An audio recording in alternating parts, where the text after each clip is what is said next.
Well, it is an interesting song. It's very optimistic and it's a happy ending. You save the kid. Your role seems to be sort of a street philosopher and sort of angel with a black coat on.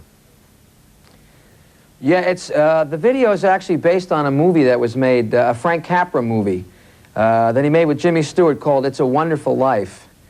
And the premise of this video is the same thing. It's basically showing somebody what would happen if they weren't alive anymore, if they decided to just not be around anymore. And a little bit of a Christmas Carol, a little bit of Dickens in there, too. Yes, yeah. Did you really get up on a bridge like that? I didn't do that personally. We figured a good way to dramatize that situation would be to show somebody on a bridge. My own experience with flirting with that kind of thing was different. It was stupid. Yeah. It's real stupid. That was when you were 21, when you tried to do yourself in. And is that right, you swallowed furniture polish? No, I was 20 when I actually tried to do myself. I took a bunch of pills and just thought I wouldn't wake up. The furniture polish was before that. The furniture polish didn't work. That's when I decided I'd take a whole bunch of pills. All I ended up doing with the furniture polish was polishing my mother's furniture every time I sat on it. Yes.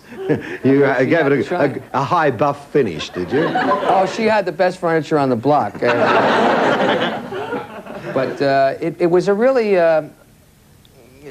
bad experience, and I know what it was like to go through that. I know, fortunately, I came out of it, and I remember I always wanted to write a song about that experience.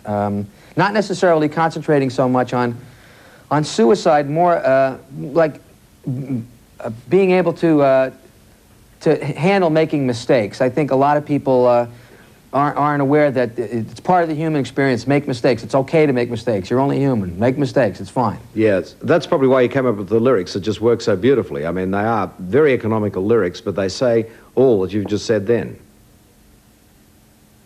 Good. I told you he was economical. I've got to ask about your hometown. There really is a Hicksville? Yeah, there really is a Hicksville. I know. When I used to go around the country at first, I'd be like in Alabama somewhere, and I go, "Where are you from?" New York. "Where in New York?" "Long Island." "Where in Long Island?" Where are you from? Hicksville. Hicksville! You know, and it's right outside of New York City, actually. It's sort of an extension of Brooklyn, right, where I spent a lot of time, too, but it sounds a lot hickier than it is. It's a wonderful word. Actually, I grew up in a town right next to where Lenny Bruce came from, so we were hipper than people think we are. Oh, right, so Hicksville has two famous sons to claim, huh? Yes. Yeah. The other thing about that growing up thing is the boxing period in your life. What age were you when you went boxing? I started boxing when I was about 16. I grew up in a neighborhood. I used to take piano lessons down the block, and I'd walk down the street with these music books under my arm, and it wasn't one of those neighborhoods where you could get away with something like that. I got picked on a lot. "Hey, Billy, where you going? You're going to take piano lessons? Hey, ho, ha." You know, a lot of smacking around. And, "Oh, you're going to take ballet, bap, bap, bap." And I said, "Okay, enough of this." And I went to what they call the Police Boys Club, and I took up boxing, and ended up, I kind of got into it a lot, and I did it for 3 years. But I got that out of my system. And took up writing, of course, became your life. Just to refer back to the words of the song there, Billy, when would you say you had your second wind? Last night after that asparagus. I heard you polish earlier, so it's been a rather windy existence. That was the first wind, actually. And the second one was the asparagus last night. I'm glad we cleared that up. And I must, first of all, congratulate you. No, I must tell you, I was originally going to call the song Second Wind. And because I keep repeating that, "Don't forget your second wind," I came into the studio. Now, my drummer is notorious for substituting his own lyrics. And he said, "What are you going to call the song?" "Second Wind." Now, if you know my drummer at all, there's no way I could get away with that title. He just wouldn't kind of let me live it down. So we subtitled it Second Wind, and the title is "You're Only Human." Yes, much safer title indeed. I wanted to move on to congratulate you about your marriage to Christy Brinkley. Thank you. How did you meet? We met on an island down in the Caribbean. I decided I was going to take a week out of my life and just go away. I really hadn't taken a vacation in something like 10 years. And I went down to this island. I heard about St. Bart's. It was supposed to be nice and quiet. And she happened to be down there. She was working.